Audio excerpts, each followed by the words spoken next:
High Limit Racing released the framework for its non-franchise point fund on Thursday, with more information to come.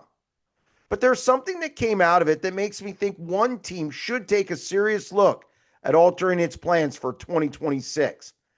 We discuss it on today's edition of the Sprint Car Unlimited 90 at 9. Carson Macedo's name has come up a time or two in regard to the 90 at 9 this week, but this has nothing to do with holding races in California. It's about the money, a lot of it.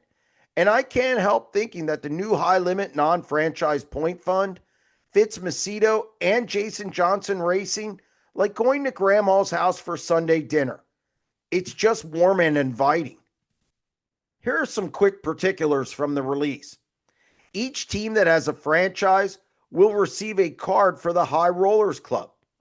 An example is Rico Abreu Racing being the top franchise and getting the ace worth $425,000 next year. Casey Kane Racing is second, and they will receive the king, and so on down the order. Each card has a monetary value attached to it, which signifies the value of the franchise for the season. There will also be a separate Jokers Fund for up to 8 non-franchise teams. It's a pathway to earn money and also a franchise moving forward through series points. This is where Macedo and company come into play. If a driver team decides to run high limit and wins the points, beating all of the franchise guys, they will receive a fat $350,000 payday. In my mind, if Macedo and JJR do decide to move over to high limit from the Outlaws, they will be the favorite along with Rico Abreu to sit atop the standings. Think of it this way.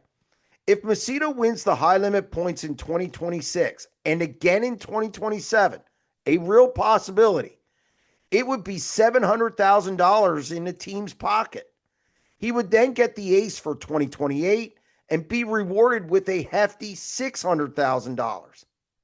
Now, I'm still not sure what he would get if he finished second in the points in 2026 and 2027, but I should know that soon. What I do know is that his franchise in 2028 would be worth $475,000 if he has the king. And let's not forget that separate fund for winning the most series races. Look, I have no allegiance to either series. I just see what is presented. David Gravel and Buddy Kofoid aren't going anywhere for various reasons, and they will be the favorites on the Outlaws side. As for Macedo and JJR, they have some ground to make up. But if they do make that jump to high limit, they could be putting their collective foot in the cash register and getting some other perks on the schedule. This is by no means a diss on the Outlaws. They have a great product, and I think their series could work for a couple of high limit teams in the future. But this is still a business, and when it comes down to dollars and cents in this game, all things need to be considered. That's going to wrap up this edition of the Sprint Car Unlimited 90 at 9, and we'll be back Monday. Stay tuned.